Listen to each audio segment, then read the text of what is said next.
this is Jillian York. And this is Katherine Maher. And together, this is our show, Interrobang. And this week, we're going to be talking about a number of different subjects, from l'affaire Justine Sacco, which I'm sure you've all heard of at this point, to the surveillance predictions for 2014, and a whole slew of other issues. So, Katherine, I see that you're wearing your holiday poinsettia crown. It's a very festive occasion, yes. So normally you guys might recall that we're typically based in San Francisco and DC respectively, but this week we're both home for the holidays in snowy New England. So greetings and best holiday greetings to all of you. So jumping right in, so I'm sure everybody's heard about this story, but let me just run it down real quick. Justine Sacco, she's was a PR staffer for IAC, which is help me out here. Oh, IAC is the media company owned by Barry Diller with a variety of properties, particularly web properties. Got it. Okay, so she was working in PR for them, and she's about to jump on a plane to go to South Africa with her family. Let's be clear, the head of their PR. Yes, yep, and she tweets, going to Africa, hope I don't get AIDS, just kidding, I'm white. Wah, wah. Yeah, and so, I was actually, kind of jumping on a plane around the same time, and I saw this story kick off. I landed in Boston, I looked again, I saw the story was still going, and people were really outraged by the tweet and were immediately calling for her to get fired. People had a hashtag, has Justine landed yet? Kind of banking on what would happen when she did land in South Africa finally. And then I think also you mentioned to me earlier that she is, her family is South African. Yeah, that's how I understand it. Yeah, I mean, she was visiting her father's house in South Africa, and he had made a statement right after this happened that he had wanted to raise his daughter in the U.S. because of the issues with regards to racism in South Africa. Wow, privilege. Never heard it. But so, I mean, I think there's kind of two bits of this that we can dig into. I mean, first is her actual tweet, and the content of that and what all that means. And then the second was the response to it by her company and by the internet right. And so on the first point, I mean, the first thing that I thought of, and I saw somebody tweet this, was, it seemed that the intent behind the tweet was comic. Now, whether that's appropriate for somebody in PR, I'm going to go ahead and say that it's not. But if you look back at some of her other tweets, she's made jokes about drunk tweeting, and I do this, you do this. I mean, we definitely are people who joke on the internet. Now, that said, I would never make a joke like this. But I do think that, when you think about the kinds of things that, say, Sarah Silverman, a white comic from my home state of New Hampshire, some of the things that she says, this kind of resembles that. It seems like maybe water. Maybe Justine was trying to, be like Sarah Silverman, be a little funny.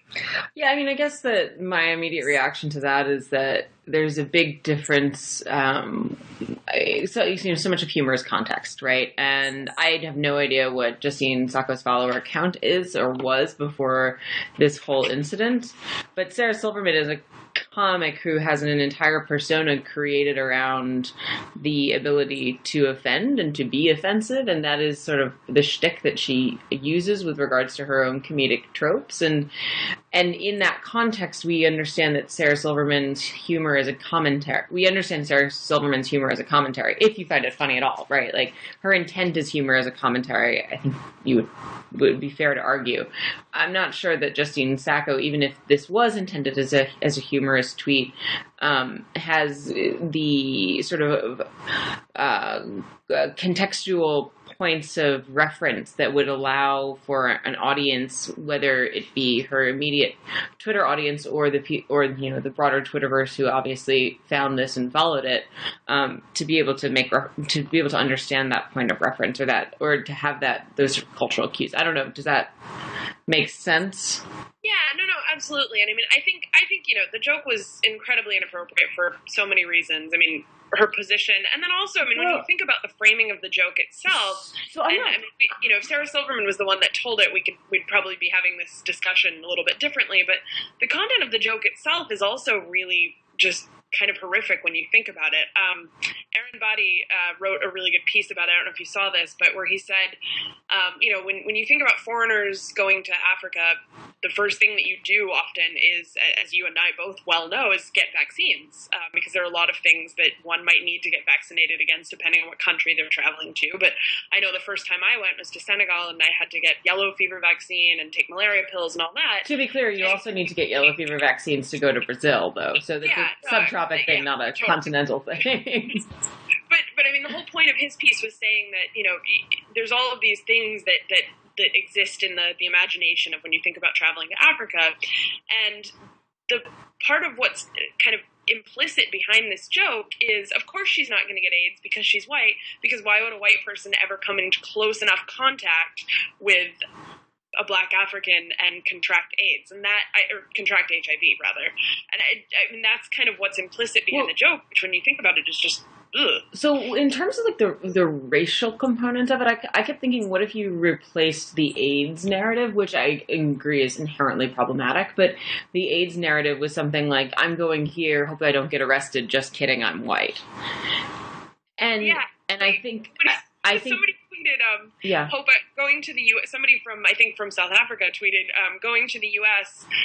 Hope I don't get shot by George Zimmerman. Just kidding, I'm white. Oh, brutal. Right. So in that context, though, I think that's a lot easier for us in the positions of whatever our positions are, in terms of reading for the humor there. That's a lot easier to understand the social critique and commentary.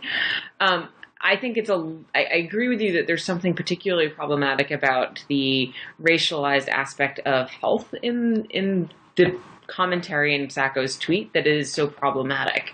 And I think that that's really sort of where the offensiveness is. I think that for me, that's where I am my sort of internal barometer for is this funny or is this offensive hinges on is the fact that, HIV and AIDS are such serious issues across the African subcontinent with such little, relatively little resources dedicated to them and still such pervasive conditions as an epidemic, whereas, in many Western countries, HIV and AIDS have become reasonably well controlled and are able to be treated as a manageable disease at this point in time. And I think that, to me, that's really where just the context feels off and wrong. I don't know. It's not a very intellectualized response to the issue, but I think that the relative lack of resources allocated to this particular issue, particularly in a country like South Africa, which does still, I believe, have a fairly high rate of infection. That's, I think, where it really sort of is so inherently problematic. So let me ask you this. Do you think that she should have been fired? And do you think that the internet mob was justified?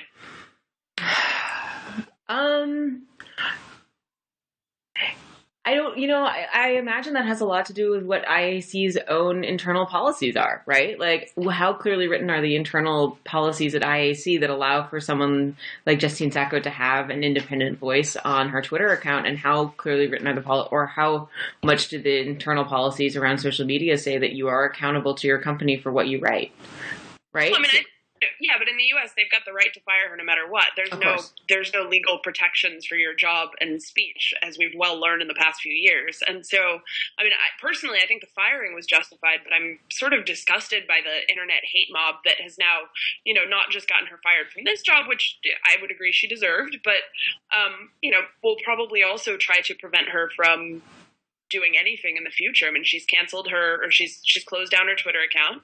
And, what happens when she comes back online or gets the next job? Are they going to just keep going after her and harassing her? No, I'm certain that won't be the case. I mean, come on, America loves a second act, and I can easily imagine an instance. She is a PR professional where she spins this in some sort of manner in which it's all about some sort of redemptive allegory of a return to South Africa and her South African roots. I'm sure that we have not seen the end of Justine Sacco. I'm sure that she will come back. I'm sure that, one of the ways that I could well imagine this playing out is that she goes from being a PR flack to being a personality in her own right, because I think that that's the clearest sort of redemption narrative in this country. So, isn't that white privilege in and of itself, though, because if you look at the cases over the past few years where people have gotten fired for, public figures have gotten fired for tweeting. I mean, Octavia Nasser, for example, from CNN, her career's never quite recovered from what I can tell. And I'm gonna go ahead and say that. Can you refresh my memory? Justine Sacco can get away with a lot more. Can you refresh, not my memory only, but certainly for our viewers out there? What? This was a Lebanese American, or I'm not sure, but lived and worked in the U.S. anyway. A Lebanese television anchor that worked for CNN, who made a sympathetic comment after the death of, God, I'm not going to remember who exactly it was. Do you? Definitely a controversial Muslim cleric.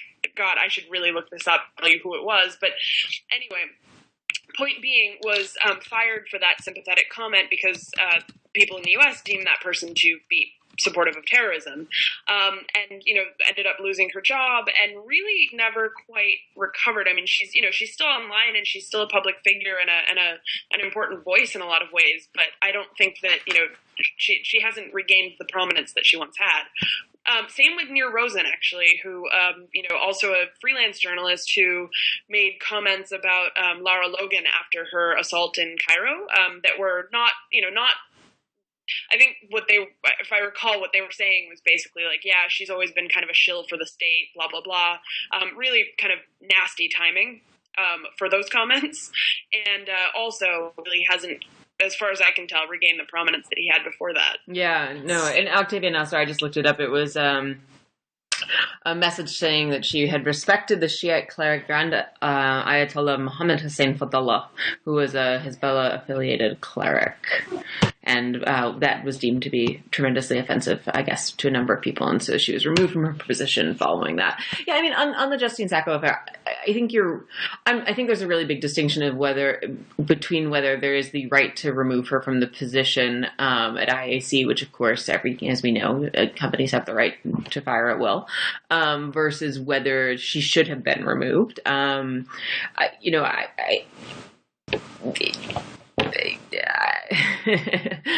I wish that it were the case that individuals had the ability to speak freely within their own personal capacity and not have that reflect on their position within with their employer. However, clearly that is not the case. And so whether it is right to fire her perhaps is a slightly different question than whether it was permissible to fire her. Well, so let's talk about that, because personally, I still think it was right. I mean, I agree with you on some level that people should have the right to talk in their personal capacity, but when you're working in public relations and you put that in your Twitter, your Twitter handle description, which she did, that's how people knew where she worked and who she was. I think that's quite different than, say, someone in my position or your position, where we're working for free speech organizations, and frankly, I mean, I think we're setting an example by practicing free speech in a way. And granted, that's a wonderful privilege for us. Where I think it's the same thing with journalists, right? Where I think journalists should feel free to express their personal views as well. But when it comes to somebody in PR, I think it's a little bit trickier than that. Interesting. So journalists should feel free to express their personal opinions. This gets into this whole conversation, and I know this wasn't the direction. I know that I would agree with the objectivity thing. Right, exactly. I was going to say is then that gets us into this whole question regarding sort of obligations to objectivity. And I also don't necessarily agree that there is any such thing as objective reporting, but I do understand the argument that certain journalists make around even things like not being registered to a particular political party or the other for the purposes of maintaining at least the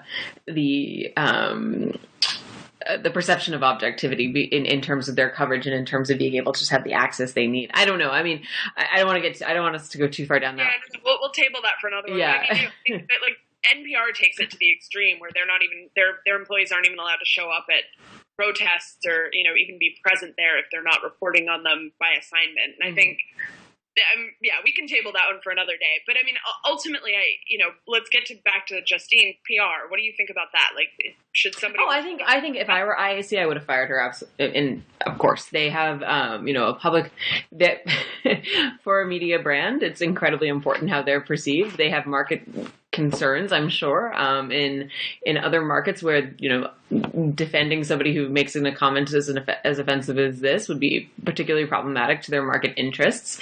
They have advertisers that work with them who I can imagine would not necessarily want to advertise if they did, defend her. From a business standpoint and from sort of the shareholder, I don't know if IAC is public or private, but I completely understand why they fired her. That was well within their rights to do so. Well, it looks like we agree on the ultimate outcome. All right. Well, shall we move on then? You wanna take the next one? Yeah. What's next in surveillance? So I think 6 months ago, when we started finding out a little bit about the extent and scope of these global foreign intelligence surveillance programs, primarily run out of the U.S. through the NSA, but also with some of the programs that are run by our friends over in the UK out of GCHQ. If you had told me that we were going to have a week like we had last week with regards to the sort of opinions that came down and the general change in public tenor on the issues, I would have been shocked. I would have thought that this was, we would be still fighting sort of a rearguard battle here.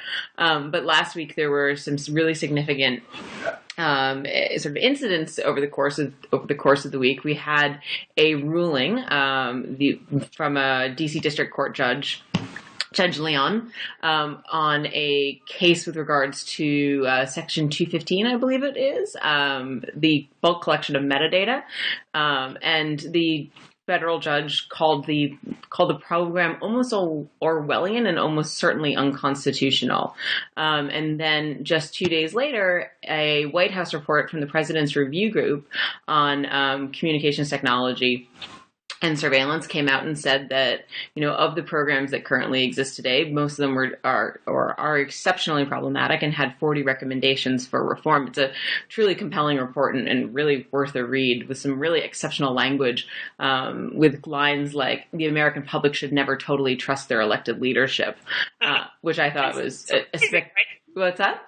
The quality of that report was somewhat surprising, right? Because I know we had a lot of skeptics in our midst. Yeah, that's right. I think the quality of the report is surprising. So the President's Review Group was set up in the aftermath of the Snowden disclosures, and the composition of that panel was seen, and initially, I think there was a lot of criticism from organizations such as yours and my own, and of course other sort of civil liberties groups that basically said, the composition of this panel has incredibly close links to the current administration, includes former CIA leadership. There's absolutely no way that this report, that as written, will be objective or in any way fair with regards to sort of really investigating the problematic aspects of the program. But what we found was that the report itself is actually pretty good, and makes quite a lot of very strong statements with regards to the fact that foreigners should in fact have rights, and the right to privacy, and the U.S. should in fact respect that, and have these sort of 6 conditions that must be narrowly met. There are recommendations regarding sort of whether or not a distinction between content data and metadata should even be a valid distinction. And of course, content data, the way it's currently described as content data is the subject of your email, or it's, the content of your voice communication. So it's sort of what you're saying to whomever it is that you're talking to, versus metadata, which is the information about who it is that you're calling, when it is that you're calling them, or who it is that you're emailing, and when it is that you're emailing them, or the, details around the location that you're calling from. Right. And previously, a lot of these programs had been predicated on the fact that there's prior legal opinions dating back to the 1970s, said that there was a significant distinction between these two forms of information, content and non-content. And what this review group actually comes out with and says is that maybe that isn't a meaningful distinction at all. Right. So that's just big news from a surveillance perspective. Well, no, we've just informed our audience about that. Okay. But going into what? Okay, so we we looked at this article from Wired looking at what to expect from surveillance politics in 2014. And this, wrapping this all together, both the President's Review Group and Judge Leon's decision, there's one, subheader in this article that really jumps out at me, and I could have written it myself. Don't put your hope in politicians, only judges can help. Right. So, so this article actually, it's written by a friend of mine. And Chris Finan, who's a really sort of great privacy advocate and thinker, and actually former Obama administration official. And I think it's quite funny that that's the one that you guys that you sort of pick up on, because isn't that, of course, EFF's whole raison d'etre? Well, we've been increasingly doing work with politicians over the past few years, and so I'm not going to speak for the organization, but from my perspective, I don't, in the U.S. anyway, I don't see a whole lot of change coming from politicians. I've seen, like, Senator Wyden and, we've got Rep. Amash, they've tried to do a lot of work this year, but at the same time, I'm just not all that convinced, and I'm also not convinced that their actions benefit anyone outside the United States. And so, and that's a whole other topic of discussion that we can save for later, too. But ultimately, I do think that EFF's success has been through, working through the judicial system instead. And I'm just, even with those couple of great representatives that we do have fighting for this, they're really, really still in the minority. Oh, I don't know. I mean, I tend to agree with you to a certain extent. I think that but I don't want to give up on politicians. I think that what we saw was the Amash Conyers bill that was presented, was it 2 months ago at this point, that was designed to limit funding for the application of the metadata collection and analysis program. And it came within 7 votes of actually passing in the House. I do think that there is a moment in time now, and heading into 2014 and another election cycle, I do think that this is going to be an issue that is going to increasingly be political and not just policy oriented. And so it's my expectation that, particularly, within the limits of sort of the gerrymandered system in which we operate, that this will be a increasingly sort of political hot button issue that will require politicians to come out on various sides and actually bring this into sort of the mainstream discourse. But I'm not saying that that's necessarily going to be. Go ahead. And I'm not saying give up. I'm not saying give up on politics. I'm not saying give up on trying to influence them. I think it's probably my cynicism coming out and feeling very unrepresented by my own elected officials in this country.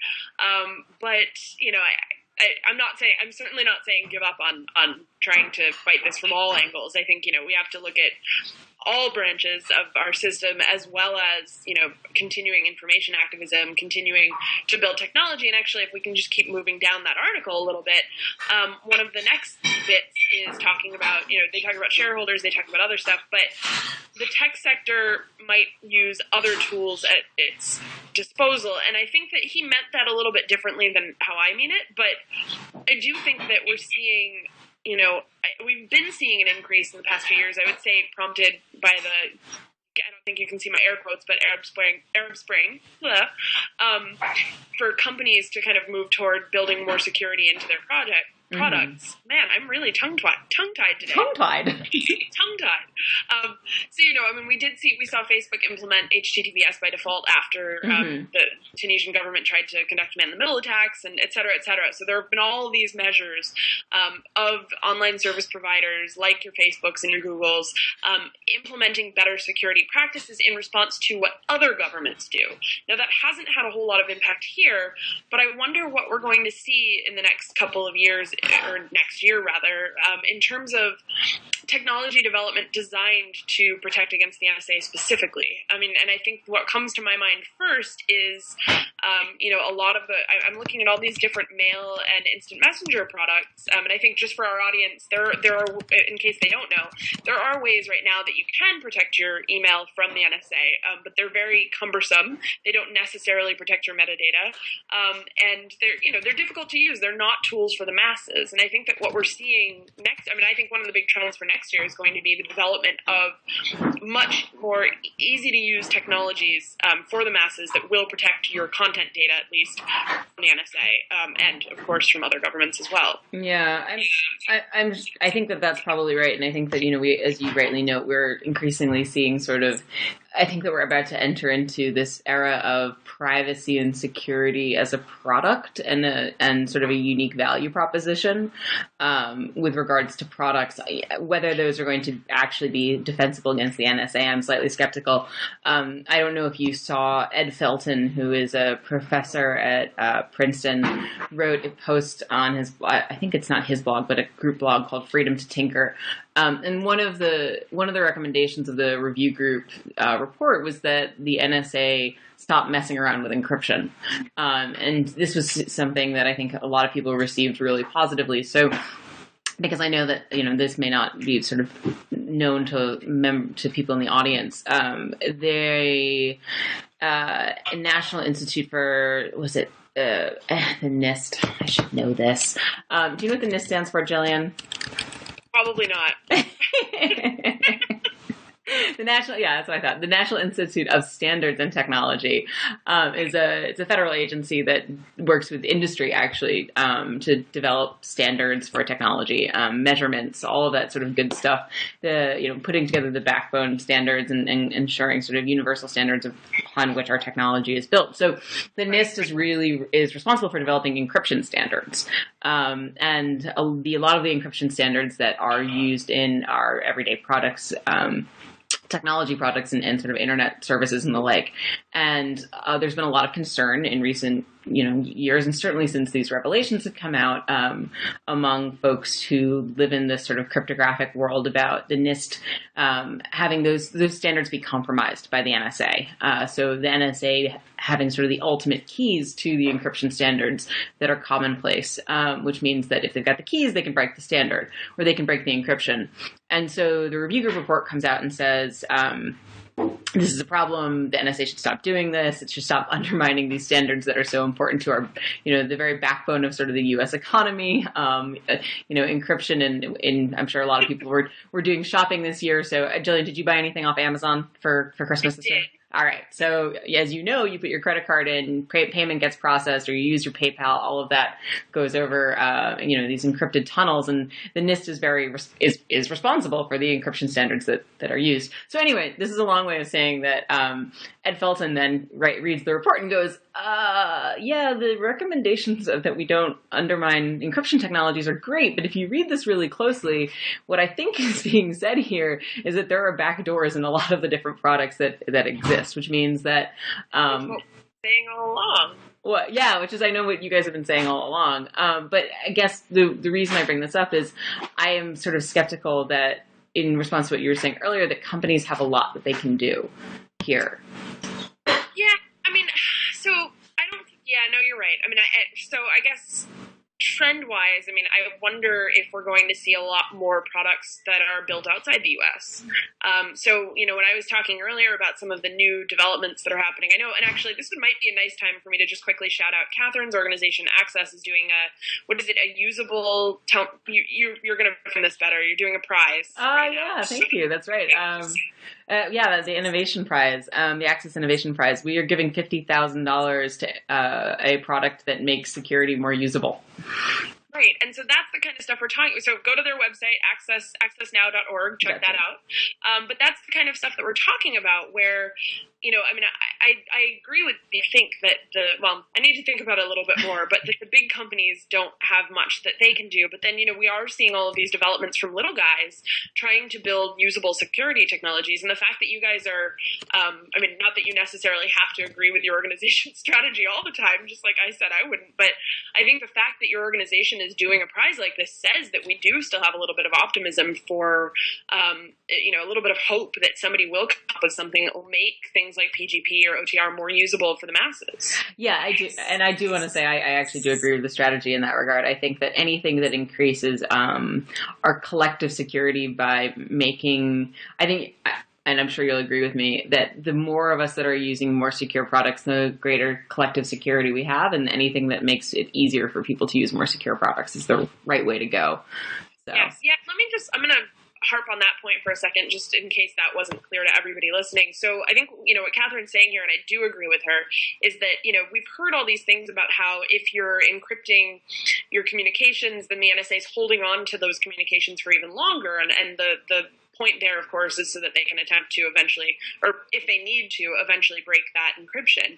And so, I've heard a lot of people say over the years that using encryption makes you a target. Journalists in other countries say this all the time, and it might actually be true in many cases. And so the solution, though, is not don't use encryption. The solution is everyone should be using strong encryption, so that we are all, so that we're basically, making the playing ground level once again. Then making that needle in the haystack even harder to find.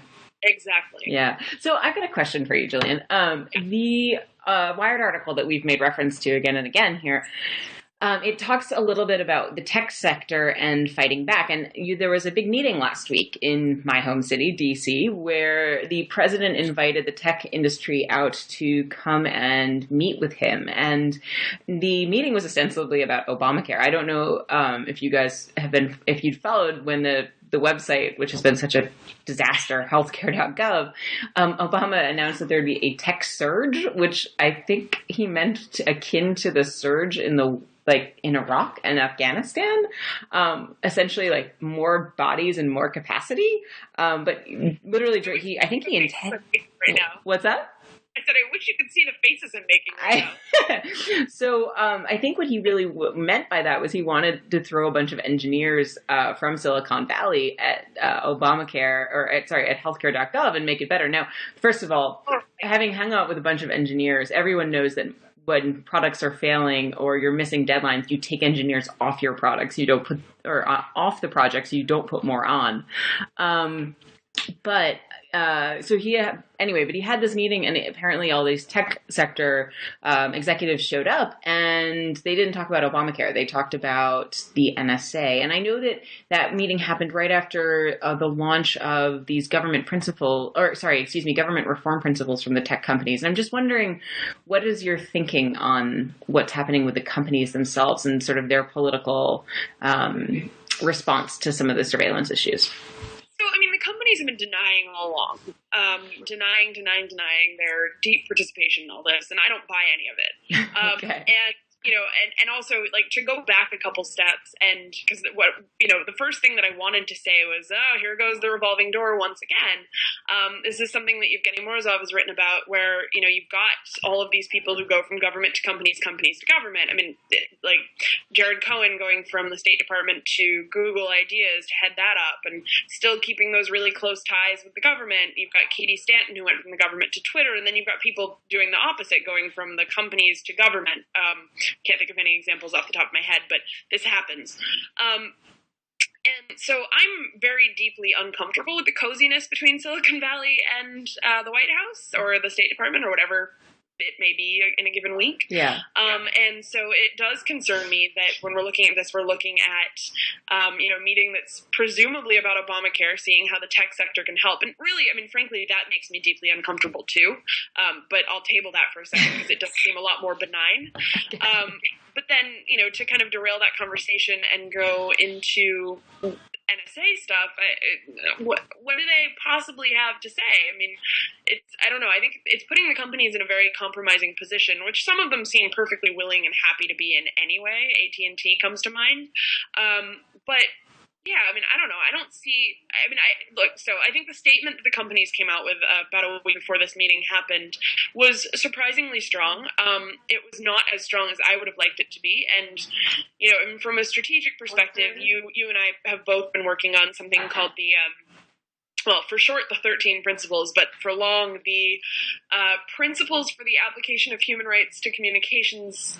The international principles for the application of human rights to communication surveillance. The longest principles ever. And let me tell you, the URL is almost even worse. It's necessaryandproportionate.net.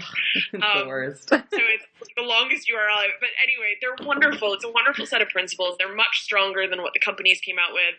And we've had, over 300 organizations and a bunch of experts and and public figures. Actually, Reza Aslan just signed on a couple days ago. Oh, that's quite cool. Ali Abunimah, a prominent Palestinian activist. So we've gotten all these like really great signatories, organizations, experts, etc., from all over the world. And then the companies come out with this set of weaker principles. And I mean, I think strategically, if you know, we're all fighting the same battle, so it's kind of nice to have that coming from different angles. But I also have to wonder, why can't they sign on to something as strong as what we're coming out with? Yeah, it's a good question. What's preventing them? And the only answer I've come up with is their proximity to the Obama administration. Yeah, I mean, I think it's a really good question, and I know that there's another organization out there, the Center for Democracy and Technology, that has been trying to map the government principles, we don't have, there's so many principles out there. The principles for the reform of government surveillance, which are these companies' principles, to the international principles that civil society has developed. And so I think, you know, there is some degree of back and forth there. You know, I think that there are a couple differences. If you're looking at things, looking at the government principles or the company principles themselves, they tend to focus more on the implications for the market and for business and for the market conditions that they're operating in preserving the openness of that market to operate in a way that is beneficial to the companies, versus the necessary and proportionate principles, which tend to focus more on, which are based in a human rights framework. And as to why those companies wouldn't sign on to the necessary and proportionate principles, you know, I don't know, and I haven't been involved in sort of the solicitation of signatories, and so I wouldn't be able to speak to that. But yeah, I mean, I guess my sort of interest in this is that, you know, the companies do have this major role to play. Google is one of the top 10 lobbyists in the country at the moment, just in terms of dollars spent in DC. And so just sort of thinking through what these companies can do when they actually put their resources towards reform and towards action on, you know, legislative action, I think that there's significantly more opportunity, because Congress in particular tends to listen more to what the private sector is saying than what constituents are saying, as problematic as that, of course, is. Yeah.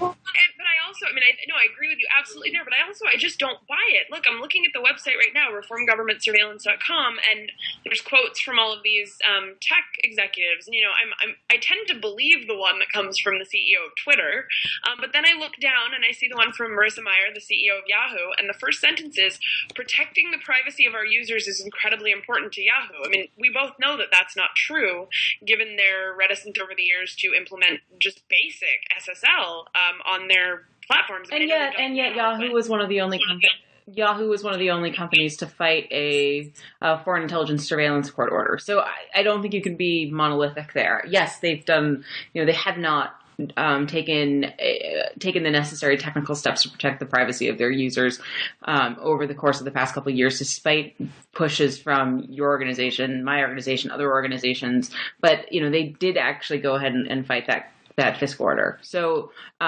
again, I would just have a hard time making a monolithic statement like that. I do tend to think that it is self-interest motivated, but you know, with regards to their market shares and user trust and not losing that trust and looking at, you know, their competitiveness in global markets. But fair enough. Okay, if we end this particular thread on a lighter note, the one that really cracked me up was AOL. Did you know that AOL still existed? And here they are going like, we're committed to preserving the privacy of customers' information. We're like, what customers? Oh, AOL. Isn't AOL a media company now? Oh, that's true. Yeah, AOL still does. I'm trying to think, like, what AOL product would I sign into? I don't even know. But anyway, you know, just had to insert a little humor there. AOL, by the way, was the one company of the 8 signatories that did not show up to the meeting with Obama. Because they've got like a staff of 5. I mean, who are they going to send? Oh, burn. This is like when the NSA revelations came out, and one of the companies that they were spying on was PalTalk, and everyone in my office went, "What the hell is PalTalk?" Well, do you know what PalTalk is? I do, because I actually used it way back in the day. But do you know why they were spying on it?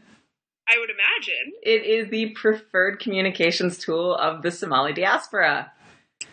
Ah. Yep.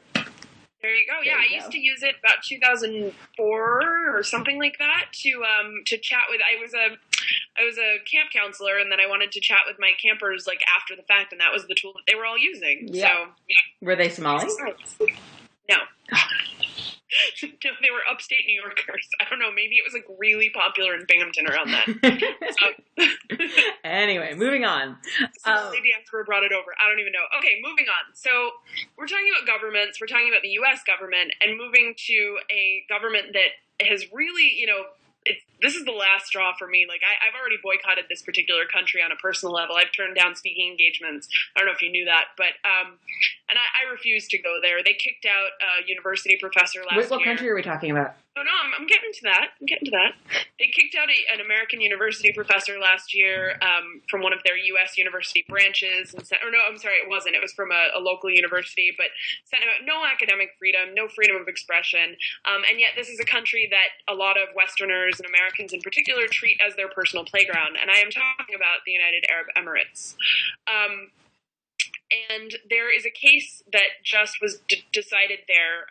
So a young American man who was working in Abu Dhabi, Shazan Kasim, he, in October of 2012, uploaded a parody video that was basically like, if I could compare it to anything, I don't want a video to say, oh no, Emirates. Oh, there we go. Sorry.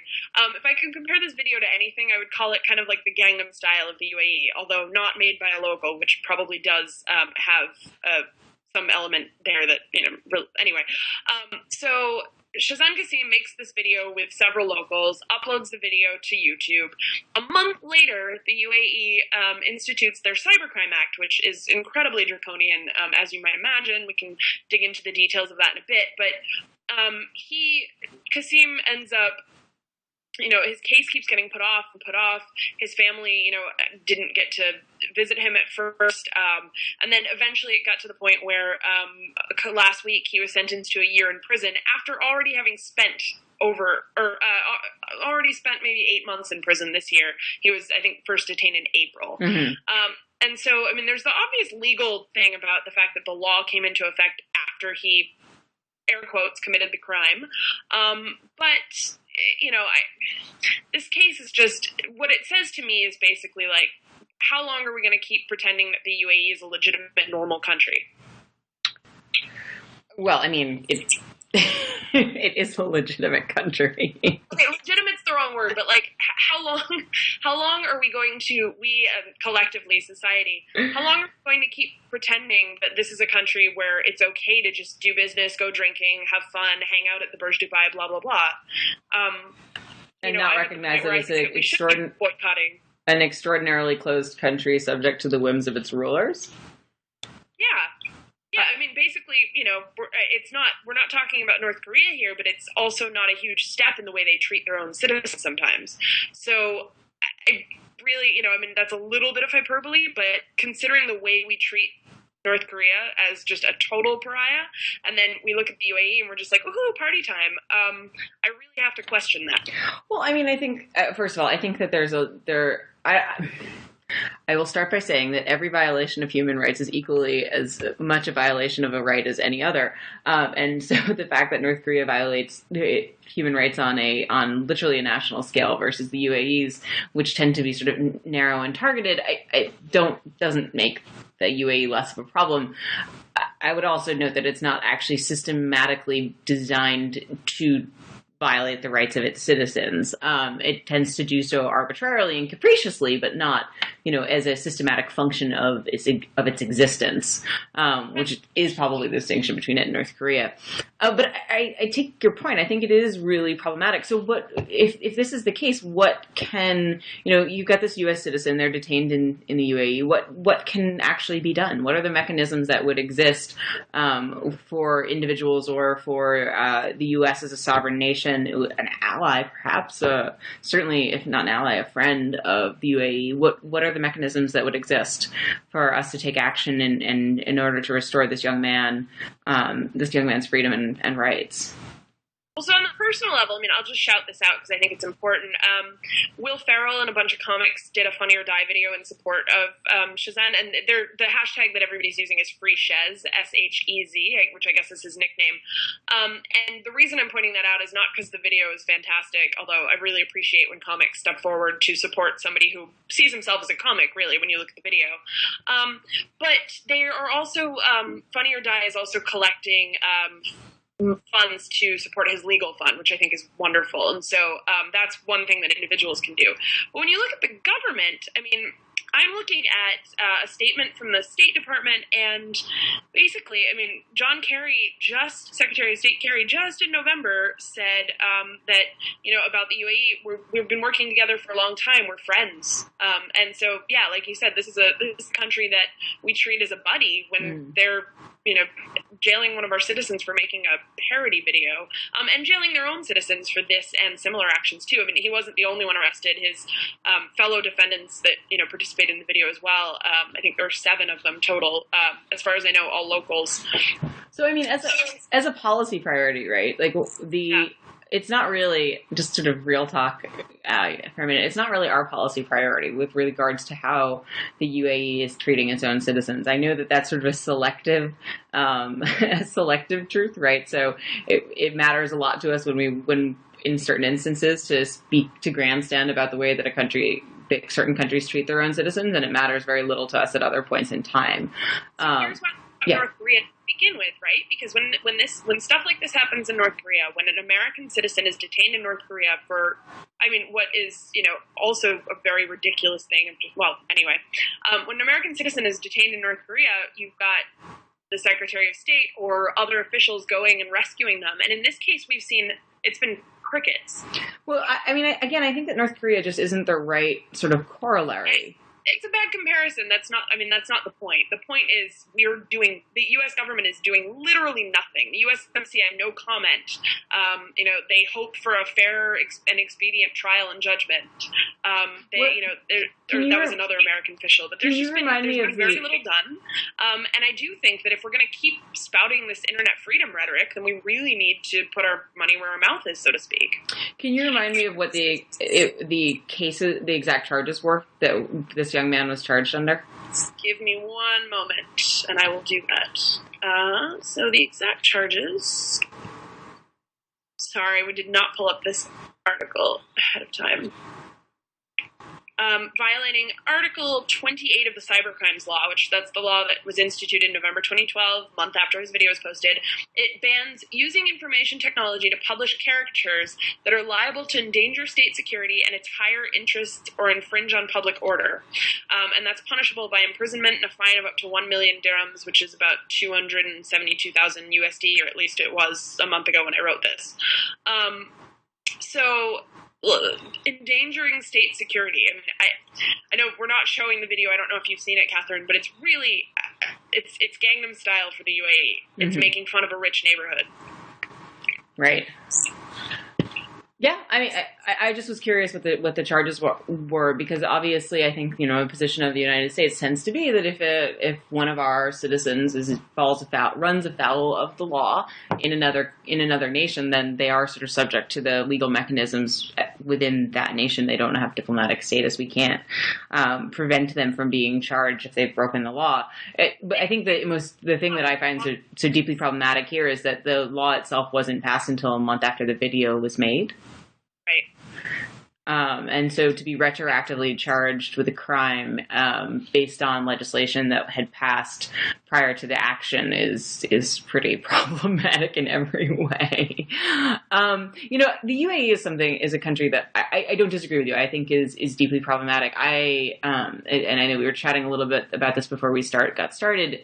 I'm an alumni of New York University, and my alma mater has recently opened a satellite campus in Abu Dhabi, and in doing so, went against the wishes of a large proportion of the actual sort of faculty of New York University in New York, because of the issues with regards to academic and intellectual freedom that would come along with opening a liberal arts campus in the middle of a country that doesn't actually have a liberal tradition of tolerance and rule of law. And so, I was deeply against the idea that we would go ahead, that my alma mater would take that action, for a lot of the reasons that are highlighted by this case, this Shazam Kasim case, which is that this is not a country with a history of sort of liberal tolerance, and is, as I said earlier, capricious with regards to the way that it actually applies the law. And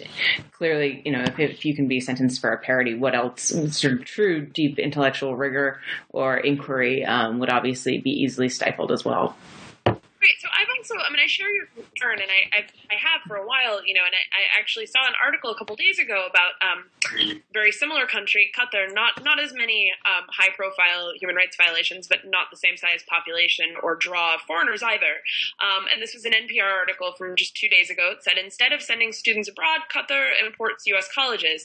And so, I'm thinking, my eyes roll. I think the exact same things that you just said, like we're, basically diluting our universities to send them abroad. But then I read this, and this is really kind of what stuck with me, was one of the members of Qatar's ruling family, a woman. She sits on the Supreme I'm just not going to get into the lengthy name. Sits on the Supreme Education Council and owns a few independent schools, and says for her own children, she wanted a top-flight college education. Her sons were educated in Britain. Mm-hmm. But when it came to her daughters, she was worried, where will I send them? She said, I can't send them to England or the States.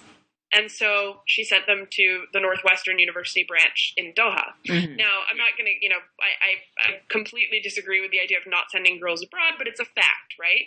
If you have a lot of parents who are unwilling to send their daughters abroad, or their sons for that matter, whatever the case may be, is it better to, send them to a lesser university in the home country or no university at all than it is to give them this, what is by and large a high-quality education with a few restrictions to it that wouldn't exist in the U.S.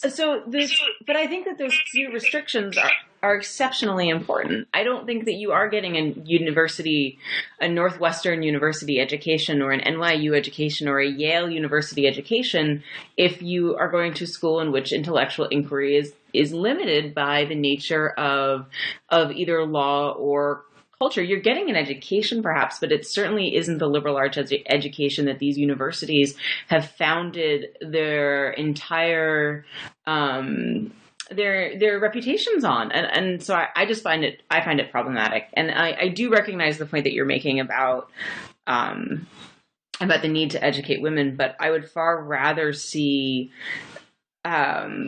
such young women going to universities that are built with this sort of, I don't want to back myself too much into a corner on this, because I don't want to say that they should go to schools that reflect the restrictions that exist in place. But I don't think that universities in the United States, which are supposed to represent sort of these liberal traditions of freedom of inquiry and be protected spaces for that, odious tenured professors and all, that they should be participating in the stifling of academic freedom or inquiry, or even contributing to the lessening of an understanding of what academic freedom actually is.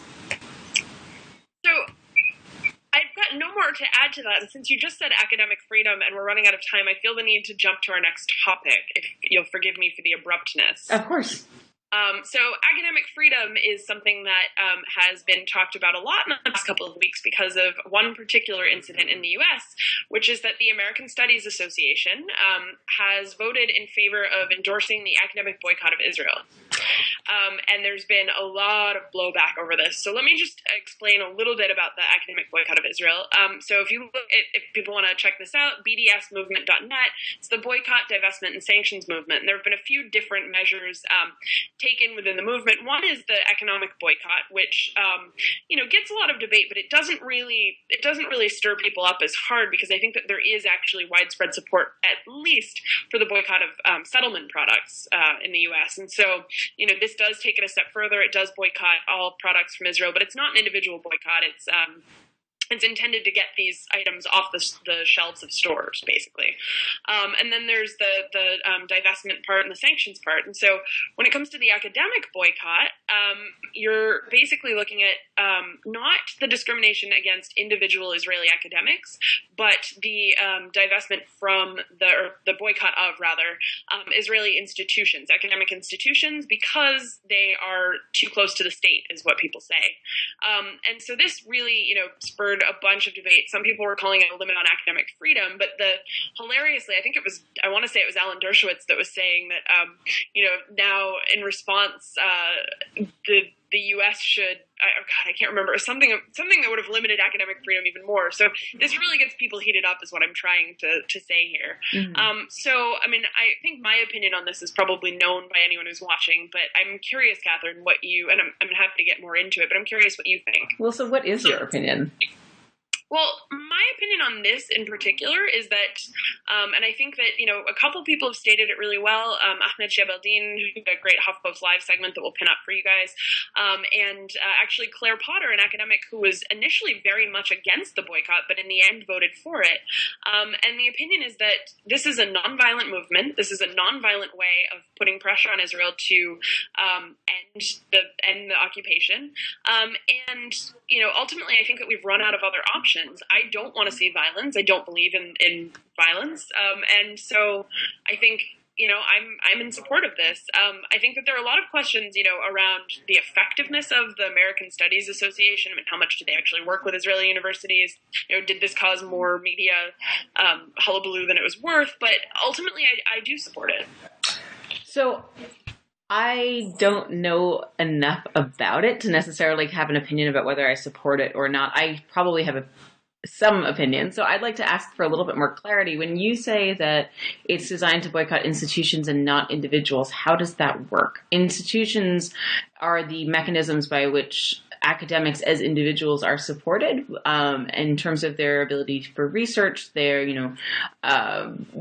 security in their positions. And so if you do not have an institution, you do not have the support for the individual. So how exactly can you boycott an institution and not an individual and have that be effective without having negative ramifications for the academics themselves? Right. So I can, if I'm being honest, I'm not in academia, so I want to make, I'm open to being corrected on this. But my understanding from the folks that I've talked to is that, when you look at the way these studies associations works, I mean, they often have these conferences once a year, and they enable academics from across the U.S. or across the world to work together on projects and on research. But ultimately, I mean, an Israeli academic would not be prevented from attending one of these association conferences, the annual conferences. They would not be prevented from working with someone, but you're right in thinking that they would not be, I think that they would not be able to bring the institutional funds to that research. That's my understanding. I'm not entirely sure I've got that right either. But, I think another part of this to remember is that this is a call from the Palestinian people. And so, when I think about that, I mean, you do have a lot of Israeli academics that do support the boycott as well. I mean, not the majority by any stretch. I don't mean to overstate it. But, I guess when I think about the fact that this is a call from the Palestinian people, and then I hear people say, oh, but this will really harm Israeli academia. What about Palestinian academia? I mean, they don't even often get to leave the country to travel to these conferences at all or to participate in research projects. They're often denied the funding to do so. So I don't know. Well, I think that's kind of what it comes down to for me. I mean, substantively, whether it doesn't strike me as though this activity will improve the conditions for Palestinian academics. And I think I would be inclined to, as an individual who's not in academia, not a member of the ASA, and really doesn't have a dog in that particular fight. I'm sort of torn between this feeling that the ASA is presumably an elective institution. You don't have to, it's not the bar. You don't have to be a member of it in order to be a practicing academic focused on American studies. And so, it's the right of that body to do as they wish within sort of a democratic process. And I understand that there was a vote that took place. And so I certainly wouldn't condemn any body for doing as they choose within sort of an elective mechanism. I don't necessarily think that it is a very effective technique for academics to take. I tend to think that, again, and I don't know enough about how close you said part of the reason with regards to the boycott of universities is because they're too close to the government. Is that what the ASA had said, that Israeli universities are too close to the government? Yeah, so I mean, and so are U.S. universities, which has caused a lot of people to say, okay, well, why aren't they boycotting themselves? Mm-hmm. And I think, the answer to that actually was best answered by somebody on Henry Farrell's blog, Crooked Timber, and I have to see if I can pull that up real quick because it was a really great piece where he was basically saying, yeah, that's how activism works. I mean, you look at like boycotts of the past, and they're not universal. Boycotts they're not effective when they're universal. They're not meant to be universal. They're meant to pick on one specific thing that they think that they can change. Mm-hmm. And so, I mean, he phrased it much better than me. Well, I'll have to throw this one in the mix as well. It was called Of Boycotts and Double Standards. And, I do think that that's one of the weakest arguments where people are saying, oh, yeah, no, you have to boycott. Oh, no, sorry, that's not the right piece. But anyway, oh, yeah, you have to boycott yourselves, too. You have to boycott American universities. And it's like, yeah, go ahead. Boycott the American universities. Like, somebody do that campaign, too. Like, somebody, get the State Department money out of research projects. I would love that. But ultimately, that's not what this particular thing is about. And so, I think it's unfair to say hypocritical. But yeah, I mean, ultimately, sorry, I went off on a little tangent there, but ultimately, to answer your question, the argument is that the universities there are often far too close to the military-industrial complex. Right. Okay. So, as you can tell, I'm obviously processing a lot of this information as we talk. I mean, this one was much harder for me than the economic boycott. For me is a no-brainer. I absolutely support the economic boycott. But this one is much trickier for me because I do see the importance of some of the research that comes from Israeli institutions. I don't want to harm individual Israeli academics. I want them to also have academic freedom. But I do think that there is pressure that can be put upon those institutions that are often funding the research that allows for, for example, surveillance, for other elements of military occupation and oppression. And so how do we impact that? Well, I don't know that I have an answer for how we impact it. I guess I'm still sort of trying to sort out how I feel about the boycott itself. And I think that I probably am not in support of it. And the reason for that is, I think, something that you just teased out, which is that at the end of the day, Israel, like many nations, is a country where there are wildly divergent viewpoints, domestic political positions. And I think that the universities need to be places where divergent opinions can be protected and be safe, and that academic freedom is something that all academics should strive to support as part of the condition of being a member of the academy, and to isolate the university system, which is, purportedly in place as an institute of higher learning in which we can have these difficult and challenging discussions, as opposed to other segments of society or the market or the like.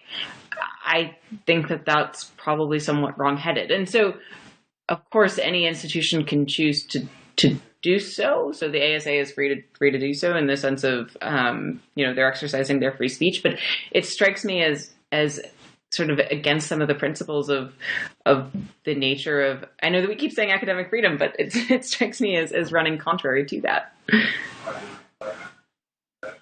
Yeah, I think, well, it might be fun to revisit this topic in a couple weeks. Like we could do a little offline chatting and seeing where we get. Because I'll be honest. I mean, like I said, this was something that it took me a while to come to too, and so I don't necessarily have all the good arguments ready. But it might be fun for us to dig into this a little bit more. I think though that we're over an hour at this point, so we may want to end for this week and pick up where we left off, or pick up somewhere else. I think that sounds great. I would love to potentially have that conversation in greater depth, and look at some of the other, look at the history of how these actions have worked in the past, and try to get a better sense of what the goals are for the future. But yeah.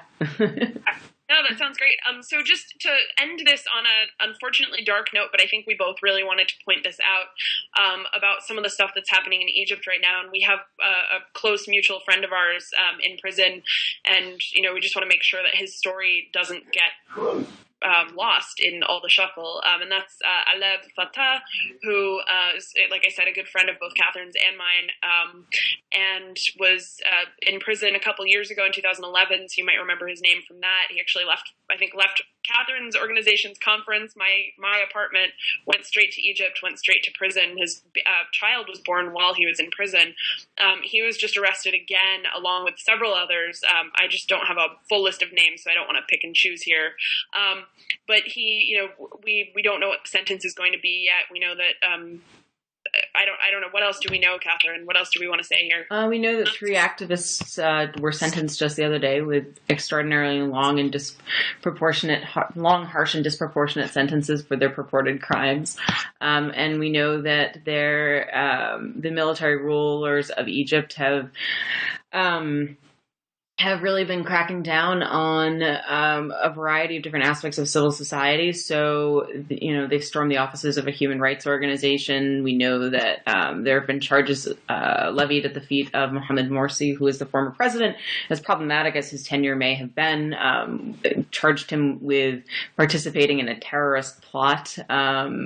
We know that, there have been new charges levied against these various different individual activists, including some of the key organizers of the April 6th movement, which was very important with regards to organizing prior to the 2011 revolution, and mobilizing individuals, but of course was very active in January 2011 as well, and that many of those leaders are in jail. We know that some of those who have been charged face a potential death penalty. And I think, from my perspective, I know what I wanted to highlight was the fact that as we're talking about, the academic freedom or sort of individual, the freedom of conscience and freedom of thought, we're talking just a couple miles away in Egypt, there's there's these individuals who were involved in pushing for greater freedoms within their own society have now been deprived of their own. Right, and it's not as simple, and we can't, a boycott's not going to solve this problem by any stretch. And so I don't know is there anything that we can do apart from making sure that these names and these cases and these stories, keep getting heard and keep getting spotlighted?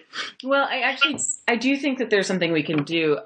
Just the other day, the Senate Foreign Relations Committee approved, I believe it was approved legislation that would make it easier for the U.S. to resume our military aid and other aid funding to Egypt. And I just want to note that most of our aid funding is, in fact, military funding.